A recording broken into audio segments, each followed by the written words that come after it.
side and the left-hand side. We can't really see Manchester from here on our left side, but regardless, whenever we drove the water taxi, the Greek mythology of our Argonauts.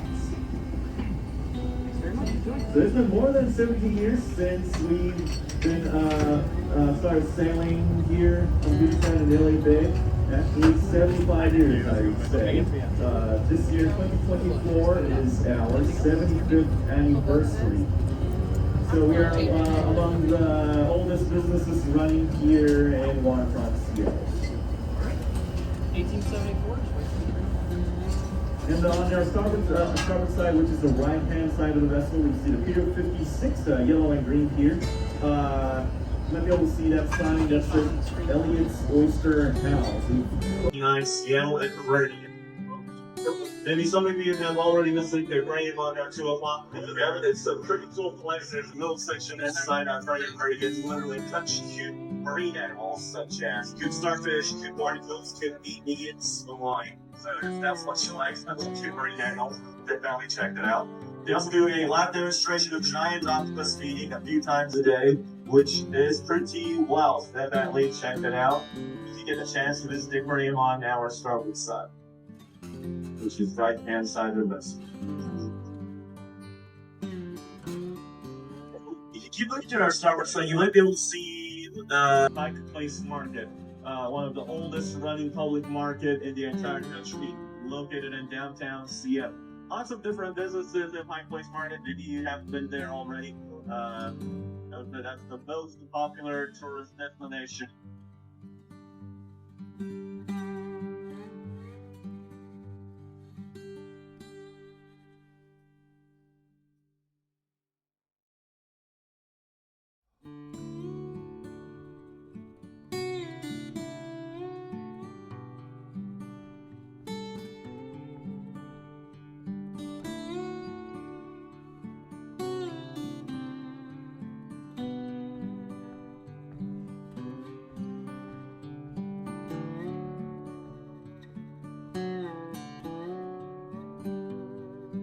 Right underneath the Space Needle, you might recognize that really large red sculpture.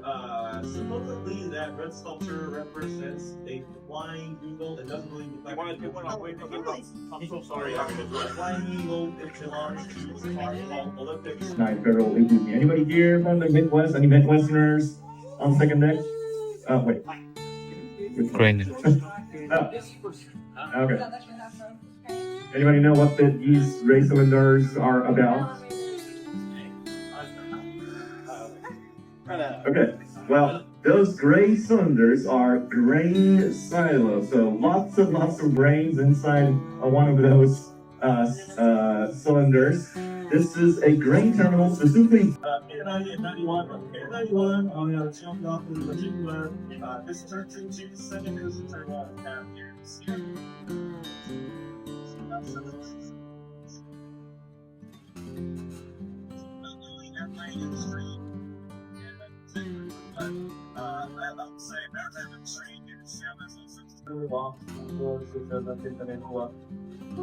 You can also drive it onto one of the ponds that we saw later by Washington State Ferry. That whole has good lot high. You can literally drive your car onto the roll off park there. You actually see one of them, I think less than 1 o'clock in white, these are the Washington State Ferries. Roll on park. If you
downtown Seattle. The tallest building here in Seattle would be on our 10 o'clock direction. If you can see that Ferris wheel, there's a building that's having some white smokes and just some steam, but oh man, we are getting some wakes and waves right now, so caused by the state ferry that just passed by in front of us. So yes, they do cause a lot, very big wakes and waves, so please do watch your step and hold on to something if necessary, especially if when you're carrying glass bears.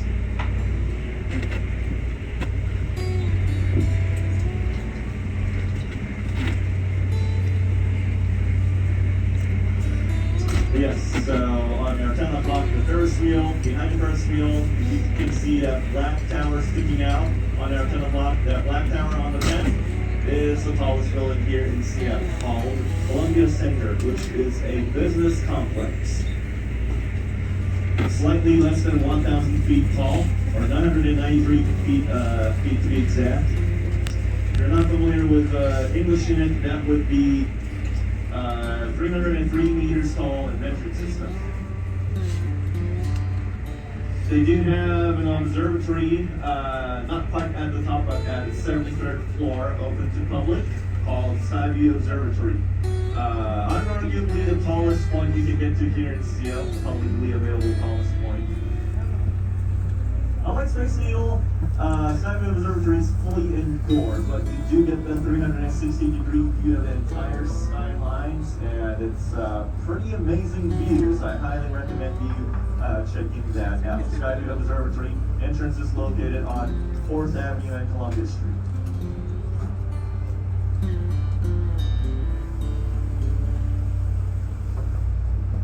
And I mentioned Washington State Ferries is the business passenger ferry terminal. Right next to the State Ferry Terminal, we have Kitsap passenger ferries, as well as King County water taxi, many different routes. It will take you to West Seattle Peninsula, ahead of us on their 12 o'clock, or Vashon Island, southward, Bremerton, and also Kingston.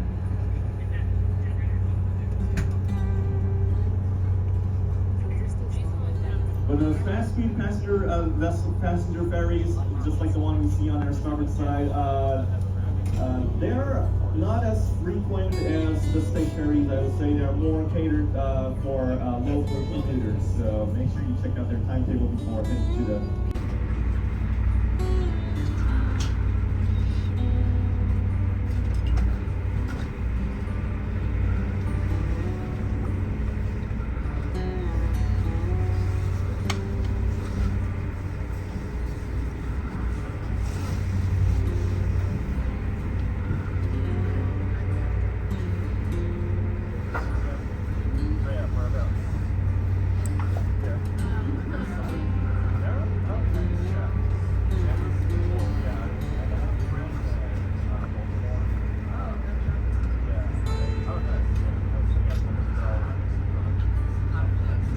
For ships and boats. This bigger dry dock on our starboard side is specifically built for really large commercial and military vessels.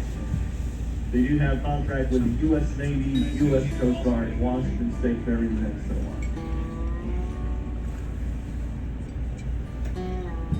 on. In fact, we do see a couple of Navy vessels ahead of us on our 2 o'clock. Not exactly inside a dry dock, but they're docked right next to the dry dock. Behind the blue cranes, actually these blue cranes, they move back and forth. Yes, but pretty cool features and structures. And yes, there are 2 Navy combat vessels on our 2 o'clock, and in front of these gray Navy ships, they are encircled by these floating nets on our 2 o'clock. On the floating net,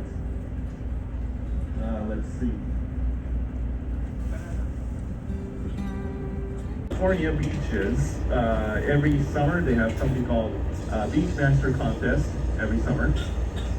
But these male California sea lions are losers, so they weren't able to attract some nice ladies. I mean, female sea lions. They lost the Beach Master Contest, So they ended up swimming all the way here to Washington State. So their job is not only to take a nap all day, but also eat a lot. So they will eventually gain some muscle, maybe not muscle, but once they get big enough, they will head back to the California beaches later in spring, and then they will attend the beach.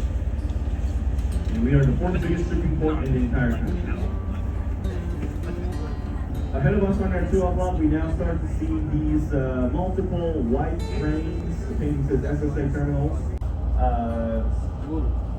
at a time. So there were container ships literally jammed up on Puget Sound, waiting for their turn to enter the port.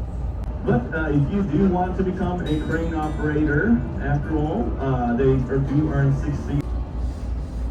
So definitely federal safety protocol whenever you sign up. You got a brick building with a clock tower. Right above the clock tower, you will see those familiar looking green nice standing windows. Anybody know what that green? Yes. That is the Starbucks World Headquarters on our starboard side.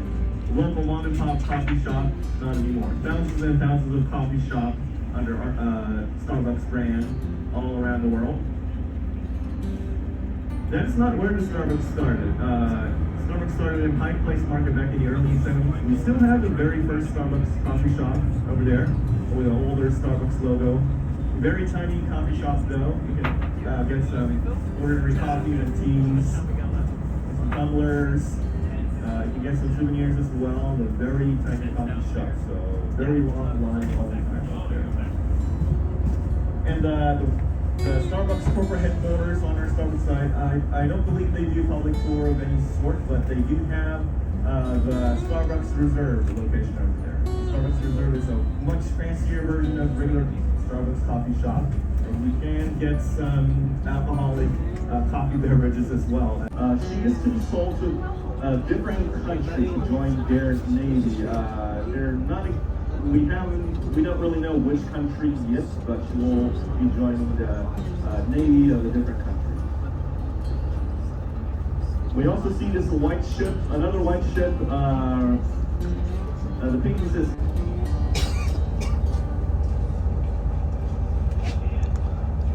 And yes, as you can tell from the variety of vessels operated by the United States Coast Guard, they're tasked with many different missions, ranging from scientific research aboard icebreakers to law enforcement and search and rescue activities aboard patrol vessels such as Hamilton class. And they even operate a large fleet of fixed-wing aircrafts and helicopters as well. Their official motto is Semper Paratus, which means always ready and ready. Always ready in their